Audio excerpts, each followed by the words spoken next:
মুহূর্তে বাংলাদেশ যদি just normal ক্রিকেটটা খেলে, কোনো প্রেশার নাই, কোনো কিছু নাই, উইকেটে টিকে থাকলেই 250 করা সম্ভব। সো তাসকিনের আজকের পারফরমেন্সটা after the injury, regarding the situation, সব কিছু মিলে আমার কাছে মনে হয় অসাধারণ।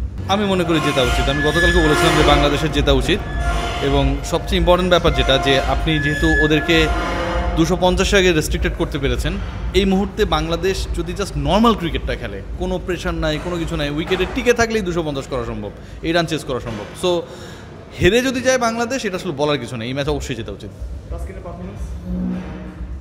প্রায় 4.5 মাস পর ইন্টারন্যাশনাল ক্রিকেটে, ইনফ্যাক্ট ওয়ানডেতে আসলে কামব্যাক করেছেন, এবং এসেই অল্পের জন্য 5 হলো না, স্ট্রাগল করছিলেন শেষের দিকে, 4টা উইকেট নিয়েছেন, তার সেকেন্ড অ্যান্ড থার্ড ওভারে উইকেট নিয়েছেন, এরপরে থার্ড স্পেলে এসে আরও 2টা উইকেট পেয়েছেন, একই ওভারে 2টা উইকেট পেয়েছেন, আনবিলিভেবল আমি বলবো। এবং সেই সময় তাসকিন আসলে জ্বলে উঠেছেন এবং সার্ভিস দিয়েছেন, যে সময়টায় মাত্র 6 ওভার করার পরে, মানে 50% 40% ওভার বাকি থাকার সিচুয়েশনে, যখন আপনার আরেকজন প্রিমিয়াম বোলার, আরেকজন টপ বোলার মুস্তাফিজুর রহমান ইনজুরির কারণে খেলতে পারেন নাই বা বল করতে পারেন নাই। সো তাসকিনের আজকের পারফরমেন্সটা after the injury, regarding the situation, সব কিছু মিলে আমার কাছে মনে হয় অসাধারণ। মিরাজের ক্যাপ্টেন্সিটা কেমন লাগে? মিরাজের ক্যাপ্টেন্সি আমার কাছে ভালো মনে হয়েছে। মানে অনেকে অনেকভাবে ট্রল করার চেষ্টা করছে। দেখেন, অফিসিয়ালি ক্যাপ্টেন্সি পাওয়ার পর ভেরি ফার্স্ট ম্যাচ অফ মেহেদী হাসান মিরাজ। এখন মিরাজের ক্যাপ্টেন্সি কয়েকটা সিগনিফিক্যান্ট পার্ট আছে।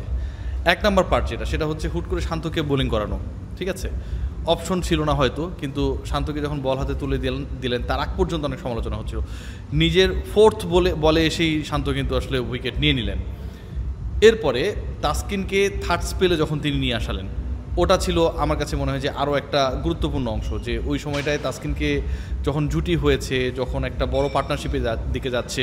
আমি যদি স্ট্যাট বলি আপনাকে, মানে মুখে মুখে বললে থেকে স্ট্যাট বললে সুবিধা হয়, তাদের রান ছিল হচ্ছে 223 যখন 44 ওভার শেষ হলো, মানে আরও 6 ওভারে খেলা বাকি, 36 বল বাকি রয়েছে। এই 36 বলে যদি মানে রানা বলও করে, সেক্ষেত্রেও টোটাল স্কোরটা হয়ে যায় 259 হয়ে যায়। শেষ পর্যন্ত তারা রেস্ট্রিক্টেড হয়ে গেল বিলো 245।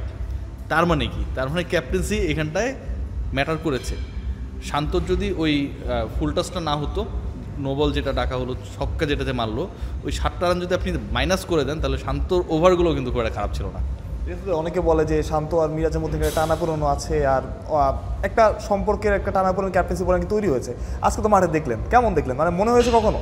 না, আমার এগুলো কখনো মনেই হয় নাই, প্রথম কথা যেটা। আর এই শান্ত মিরাজের মধ্যে গ্যাঞ্জাম আছে, আমাদের মানে বিভিন্ন মিডিয়ায় যারা আমরা জব করি, মেইন স্ট্রিম মিডিয়া আমরা যারা কাজ করি, তারা কখনো এরকম রিপোর্টও কখনো করে নাই। তো পাবলিকের অনেক কিছু মনে হয়, রাস্তার মধ্যে অনেকেই কবুতর নিয়ে বসে বা পাখি নিয়ে বসে, টিয়া পাখি, অনেকগুলো খাম দেওয়া থাকে, ওখান থেকে টুকে যেটা আসবে সেটাই আপনার ভাগ্য। এখন এরকম কেউ আসলে টিয়া পাখির দ্বারা ভাগ্য গণনা করে শান্ত মিরাজের সম্পর্ককে আসলে নির্ধারিত করার চেষ্টা করেছে কিনা আমি জানি না, বাট শান্ত মিরাজের মধ্যে সম্পর্কের কোনো সমস্যার জায়গা নেই।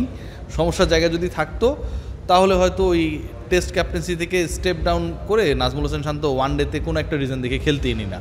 এই মুহূর্তে বাংলাদেশের নাম্বার 3-তে কিন্তু বেস্ট ব্যাটার হচ্ছে নাজমুল।